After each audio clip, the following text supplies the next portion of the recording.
எப்படி இருக்கீங்க? இன்னைக்கு ரெசிபி பார்த்தீங்கன்னா Sunday special chicken Ambur biryani தான். இது வந்து ரொம்ப ரொம்ப யம்மியா ஈஸியான மெத்தட்ல நான் வந்து செஞ்சிருக்கேன். அதை வந்து உங்க கூட நான் ஷேர் பண்றேன். எப்படி பண்றதுன்னு பார்க்கலாம் வாங்க.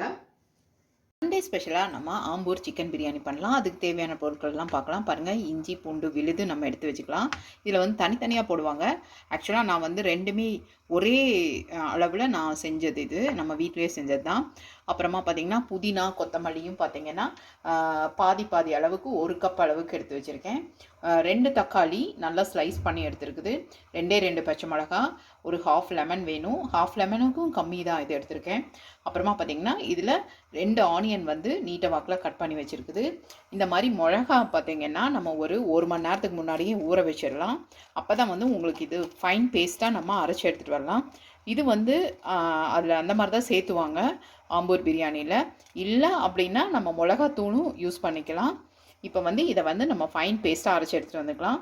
இது வந்து பார்த்திங்கன்னா 1/2 kg சிக்கனோட மெஷர்மெண்ட் தான். 1/2 kg சிக்கன் தான் நம்ம எடுத்துருக்கோம். இதில் வந்து நம்ம சூப்பராக ஆம்பூர் பிரியாணி பண்ணலாம்.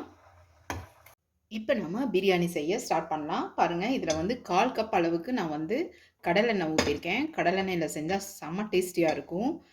அப்புறமா பார்த்திங்கன்னா இப்போ இந்த ஹோல் கரம் மசாலா இதில் போட்டுடலாம். போட்டுட்டு இந்த பே லீஃபும் இதில் போட்டுடலாம். இதில் கட் பண்ணி வச்ச ஆனியனும் சேர்த்துடலாம். இந்த ஆனியன் எல்லாம் பார்த்திங்கன்னா நல்லா ப்ரௌன் ஷேடுக்கு வரணும். அது வரைக்கும் அது வந்து நல்லா இதாகட்டும். பச்சை மிளகாயும் நமக்கு நல்லா வெந்தது அப்படின்னா சூப்பராக இருக்கும். அதோடய ஃப்ளேவர்லாம் நல்லா இறங்கி இருக்கும். இதில் போட்டுட்டு ஒரு 2 மினிட்ஸுக்கு மேலேயே நல்லா வச்சுங்க. அப்போ தான் வந்து ஆனியன் வந்து நல்லா ப்ரௌன் ஷேடுக்கு மாறும். ஆனியன் நல்லா ஃப்ரை ஆகிறதுக்கு கொஞ்சம் கல் உப்பு தான் இதில் சேர்த்துறேன். நல்ல ப்ரௌன் ஷேடில் பார்த்திங்கன்னா நம்ம வெங்காயம் சூப்பராக வதங்கிடுச்சு. இந்த டைமில் நம்ம ஜிஞ்சர் கார்லிக் பேஸ்ட்டு பார்த்திங்கன்னா போட்டுக்கலாம். 1 டேபிள் ஸ்பூன் அளவுக்கு நம்ம இதில் சேர்த்திக்கலாம்.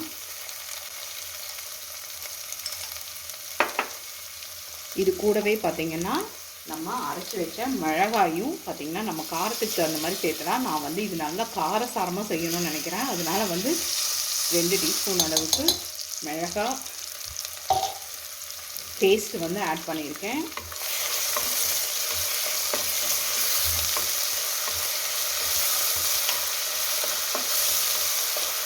இந்த டைமில் கட் பண்ணி வச்ச தக்காளியும் சேர்த்திடலாம். பிரியாணிக்கு தேவையான அளவு உப்பு மட்டும் நம்ம சேர்த்திக்கலாம். நான் வந்து கல் உப்பு தான் சேர்த்துறேன். இது மட்டும் டேஸ்ட் பார்த்துட்டு நீங்கள் சேர்த்திக்கோங்க. இப்போ வந்து 1 டீஸ்பூன் அளவுக்கு நான் வந்து உப்பு சேர்த்திருப்பேன். ஏன்னா நம்ம கட் பண்ணி நறுக்கி எடுத்து வச்ச கொத்தமல்லியும் புதினாவும் சேர்த்திடலாம். கொஞ்சம் மட்டும் எடுத்து வச்சுருக்கேன் நான்.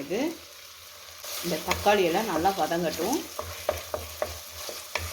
இது கூட பார்த்திங்கன்னா ஒரு 1/2 டீஸ்பூன் அளவுக்கு மஞ்சள் பொடியும் சேர்த்திக்கலாம். இப்போ பாருங்கள், நல்லா வந்து வதங்கிடுச்சு தக்காளி எல்லாமேவும். இந்த டைமில் நம்ம வந்து பிரியாணி கட்டுன்னே சொல்லி இந்த மாதிரி விற்கிது. நல்லா கொஞ்சம் பெரிய பெரிய பீசஸ் தான். 1/2 kg சிக்கனை நம்ம வந்து இதில் நம்ம சேர்த்திடலாம்.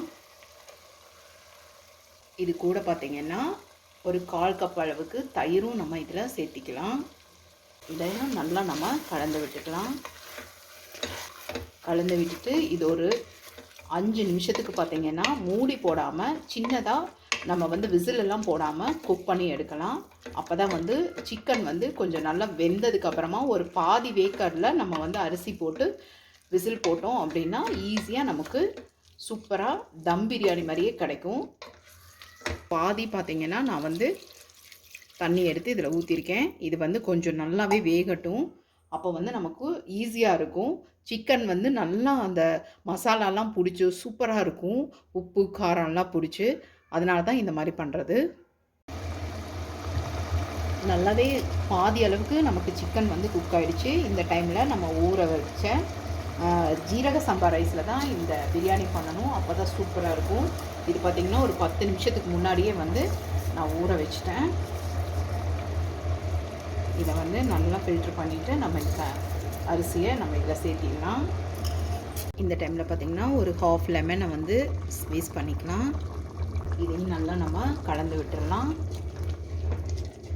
3 கப் அளவுக்கு ஜீரக சம்பா ரைஸ் எடுத்தேன். அதுக்கு பார்த்தீங்கன்னா ரேஷியோ நம்ம பார்த்தீங்கன்னா 1:2 தான். எப்பயுமே வந்து ஒவ்வொரு ரைஸ் வந்து ஒவ்வொரு மாரி வேகும். அதனால தான் நான் வந்துட்டு எப்பயுமே 2 கப் அளவுக்கு தான் தண்ணி ஊத்துவேன். அ மீதி தண்ணியெல்லாம் பார்த்தீங்கன்னா, நல்லா ஹீட் பண்ணி நம்ம வந்து ஊத்துனோம் அப்டின்னா நல்லாருக்கும். அவ்வளோதான். இப்போ வந்து பார்த்தீங்கன்னா, ஃபைனலா நம்ம இந்த மல்லித்தழை எல்லாத்தையும் இது மேல போட்டுறலாம். இதில நம்ம காய்ச்சி வச்ச நெய்யும் பார்த்தீங்கன்னா, நல்லா 1 டேபிள் ஸ்பூன் அளவுக்கு நம்ம இதில் சேர்த்திடலாம்.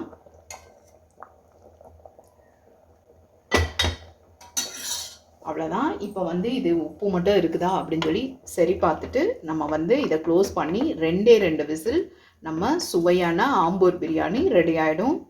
ரொம்ப ரொம்ப ஈஸியாக நம்ம பண்ணிடலாம் இது. இன்னொரு 1/2 டீஸ்பூன் அளவுக்கு உப்பு நான் மட்டும் சேர்த்திக்கிறேன். இதையும் நல்லா கலந்து விட்டுடலாம்.